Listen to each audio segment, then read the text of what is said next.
Ah, yes, the mole. Am I referring to the little rodent that burrows in the ground? Am I referring to the mole that is on my arm? Or am I referring to something else entirely different? Indeed, I am referring to something else entirely different. It is the premise on which all chemistry students dread chemistry as we discover what the mole truly is.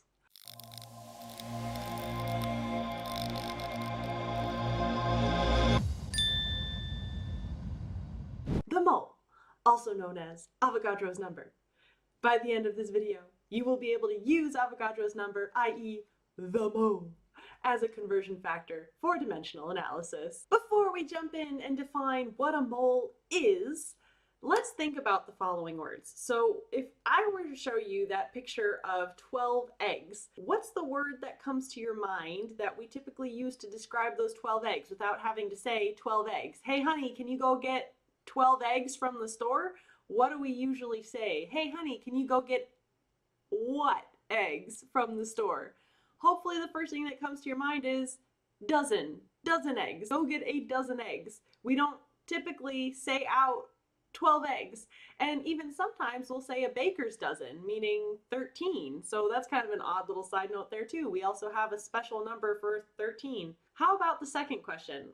What word would we use to describe the two shoes that are possibly on your feet? But I know it's COVID, so we're all home. So really we're all just wearing socks and pajamas all the time, myself included. So maybe you're not wearing shoes right now, but if you were wearing shoes right now, what would you say? You wouldn't say the two shoes on your feet, or you wouldn't be putting on two shoes. You would be putting on a pair of shoes. We have a special word to describe the value or the number of something. And why is it that we use these words to begin with? Why even bother saying a dozen instead of 12 eggs? Why say a pair of shoes instead of two shoes? The whole point is that it makes things easier. Essentially, we as humans like to take the easy way out whenever given the option. And so in this case, we're just creating another word to describe more than one word to make our words easier. Anyhow, that's the same premise that we use when we say the word mole. A mole is describing a number, just like a pair is describing 2 and a dozen is describing 12. The mole is that word that we use to describe a number. So before I tell you what that number is for a mole, I want to play a game. This game is called Would You Rather. In the picture behind me, there are lots of stars. If I gave you the option, and your life depended on it for this option A would be to say, hey, there's 1 mole of stars in this image.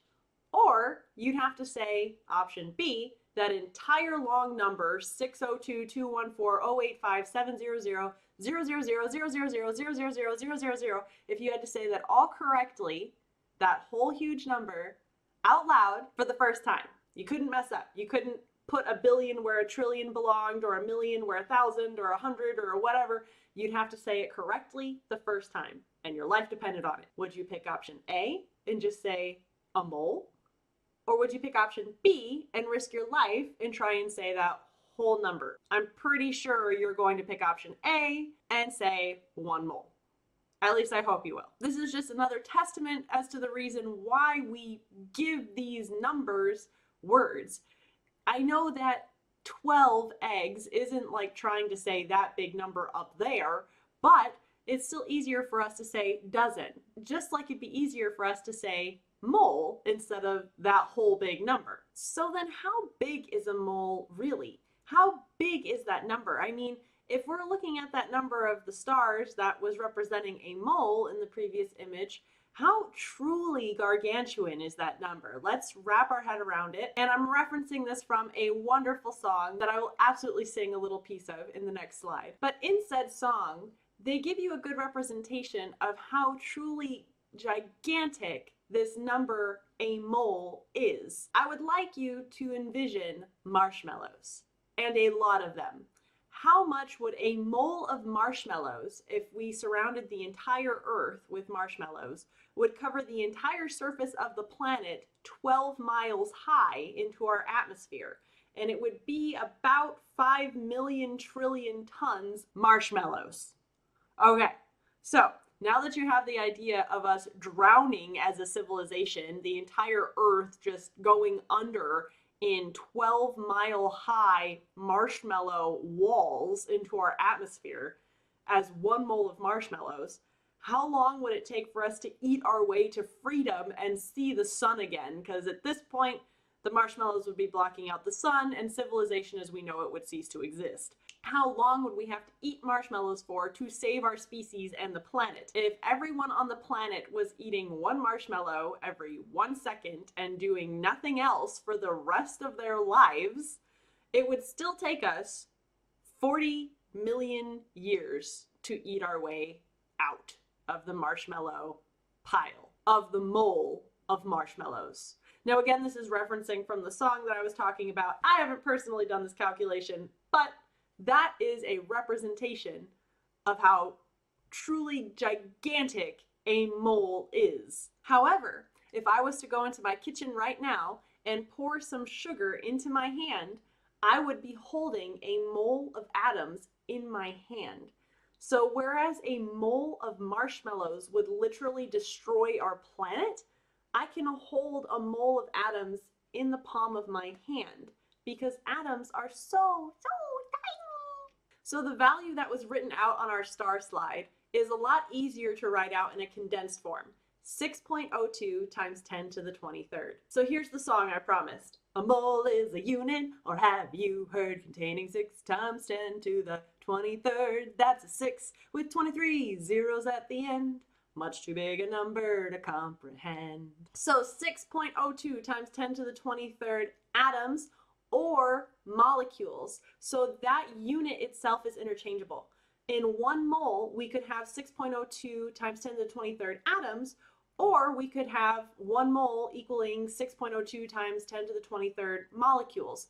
The atoms or the molecules are interchangeable with that number. So if you're ever asked a question to solve for atoms or molecules, you can still use the same number, which is what we call Avogadro's number, the mole. We have a mole in our midst. Make sure that you write this number down somewhere. Write down that 1 mole is equivalent to 6.02 times 10 to the 23rd because a mole is a unit, or have you heard, containing 6 times 10 to the 23rd. And notice that when I write mole, I'm not writing it with an E on the end because we chemists are lazy and we just chopped off the E because we decided we didn't need it anymore, so just write MOL to symbolize mole. Just like we use dozen to symbolize 12 and pair to symbolize 2. So this is a pretty insane number, and you might be wondering who the heck came up with that number even to begin with? Who the heck decided that 6.02 times 10 to the 23rd atoms or molecules was equivalent to a mole? Why? Why? The answer to your why question is thanks to a gentleman, or I think he kind of looks like a house elf, so I call him Dobie the Avogadro. Avogadro was a chemist who made other scientists curious about the number of atoms that are in things. So remember, this is way back in the day before we really had a lot of advanced science. So Dobie, Avogadro basically was this chemist who made other scientists interested about like how much stuff makes up things. And later on, French physicist Perrin later calculated that number of things in a mole to be 6.02 times 10 to the 23rd things, or atoms as we now know them to be, atoms and or molecules. So what we say then is, instead of calling them things, instead of calling atoms, molecules, things, because this is way back in the day before we had lots of advancements in science and whatnot. So here we now know that Avogadro's number, which was calculated by the French physicist to be 6.02 times 10 to the 23rd, is now atoms or molecules. And those are the things that make up everything.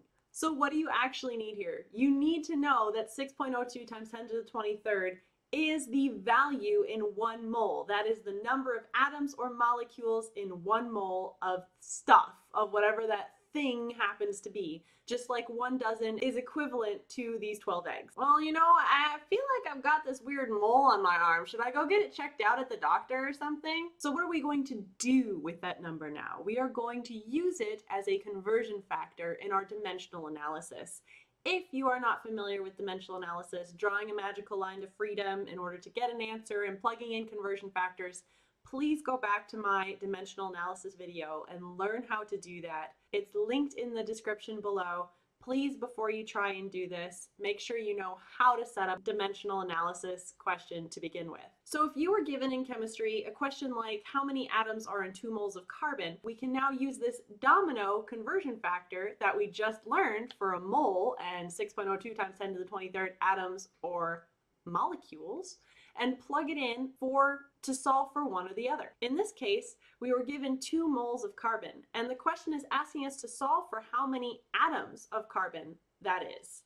So I would draw my magical line to freedom, as always, equal sign and a space for my answer, and then put my goal units at the end of my space, which would be atoms of carbon. Now I'm going to put my given at the very top of my line. My given is 2 moles of carbon. That's what the question gave us. It was their gift to us. Aww.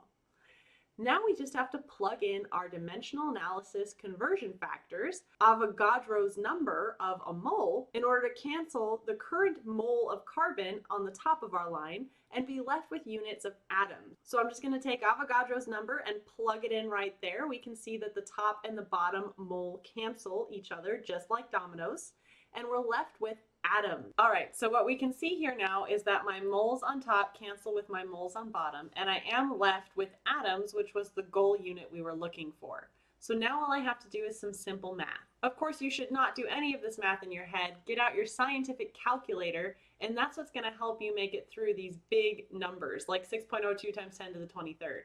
Remember from a previous lesson, the easiest way to write that in the calculator is by using your EE button.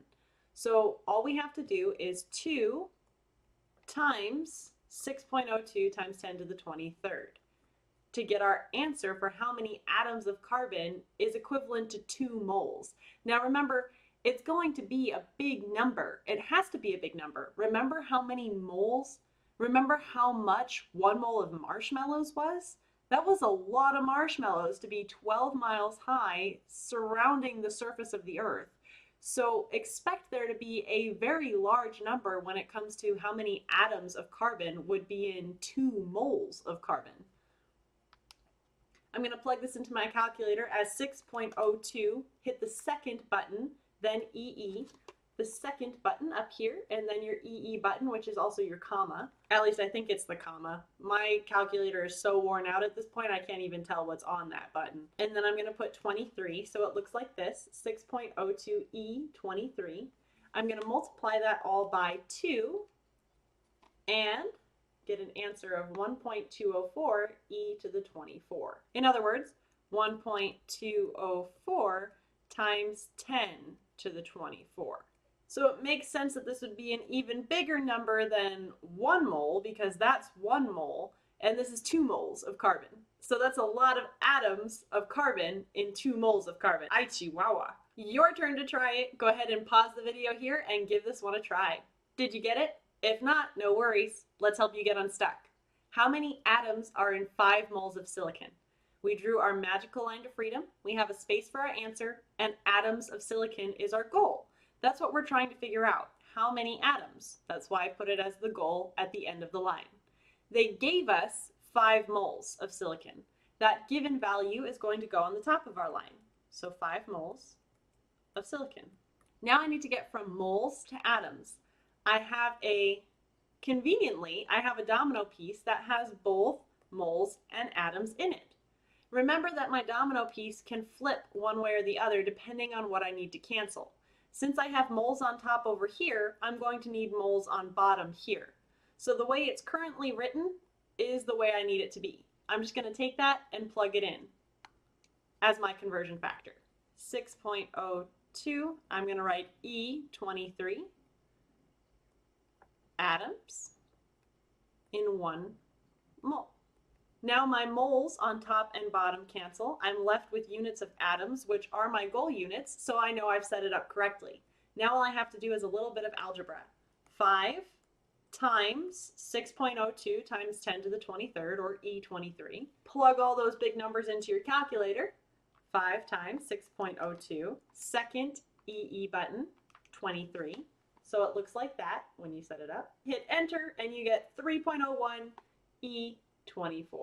So if you had 5 moles of silicon, you would have 3.01 times 10 to the 24 atoms of silicon. That's a lot of silicon. What if we switch things up now though? What if I have 8 moles of oxygen gas and I want to know how many molecules that is? Did you have a slight panic attack just now? Since it didn't ask for atoms and you were wondering where the heck molecules came from? Don't panic. Remember, 6.02 times 10 to the 23rd is the number that represents both atoms and molecules. So if you see the word molecules pop up in a question, you can still use the same conversion factor. It's going to do the same exact thing. So I'm going to draw my magical line to freedom, put an equal sign, leave a space for my answer, and put my goal units at the end.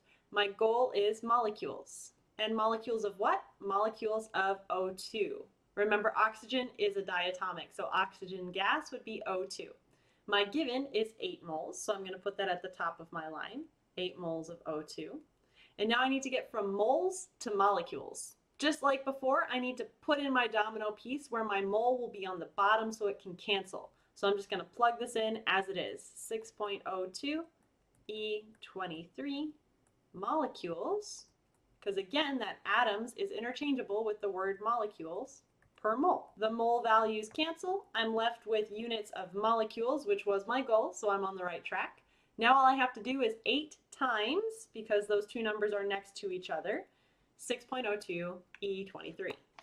Should be in your calculator looking like that, and when you hit enter, you get that number, 4.816 E24. Remember, we never want to give this to your chemistry teacher in the format of E. They'll be probably upset with you. We always want to say 4.816 times 10 to the 24 molecules of oxygen. Why don't you give it a try now? Make sure you understand what's happening with this math and Avogadro's number. Pause the video now. Still stuck? That's okay. We'll walk through this one together. Let's draw our magical line to freedom, equal sign, space for our answer, and now we'll go back and read the question. If I have 5 moles of nitrogen gas, how many molecules is that? I'm given 5 moles, so I'm going to put 5 moles on the top of my line of nitrogen gas. That's N2 because it's a diatomic. And how many molecules is that? Well, that's my goal. I'm going to put my goal at the end of my line. I have to know where I'm going, so I need to put my goal units at the end. Molecules of nitrogen gas. To get from moles to molecules, I'm going to use Avogadro's number. In general, anytime you see molecules or atoms, you're going to have to use Avogadro's number, 6.02 times 10 to the 23rd. Since moles are on top here, I need moles to go on the bottom here. So I'm just going to plug this in as it is without flipping it around in order to do so. So I'm going to end up with 6.02 E23 molecules in 1 mole. Now that my moles are on top and bottom, I can cancel them out, get that problem out of my life, and I have molecules on top, which matches my goal units. Hurrah! Now all we have to do is 5 times 6.02 e to the 23. And just like we did in a previous calculation, we came up with the same value because 5 moles is going to have the same number of atoms or molecules regardless of what kind of atom or molecule it is. So in this case, we have 3.01 times 10 to the 24 molecules of N2. This is a great spot in the video for you to pause and test yourself before you wreck yourself. I fully anticipate you being able to do number 1 and number 3. We haven't seen an example for number 2 yet, so let me give you an example by working that problem out together. How many moles is 3 times 10 to the 46 atoms? So we're still going to draw our magical line to freedom, as always, with our equal sign and a space for our answer. In question number 2, it's saying how many moles. So the goal here is to try and find moles. And we don't really care what chemical it is or what atom type it is. They gave us a certain number of atoms of whatever, who cares? We want to know how many moles that is. So our given here is 3 times 10 to the 46 atoms. This is a scenario in which we would need to flip our domino piece over for Avogadro's number. We can't just plug in 6.02 E23 atoms per mole here. Why can't we do that? Because mole and atoms don't cancel here. If we do it this way, we would end up with atoms squared. So here I'm going to flip my domino piece around and put my 6.02 E23 of atoms on the bottom and my 1 mole on the top. Now we see that mole matches my goal units, so I'm on the right track. And atoms cancels out. So what do I do when one number is on top of another in math? Hopefully you remember we need to divide. So we're going to divide 3 times 10 to the 46 by 6.02 E23. Grab your scientific calculator. If you plugged it into your calculator right, it should look like that. 3E46 divided by 6.02 E23. After you hit the enter button, you end up with that huge, disgusting number. We're just going to round it.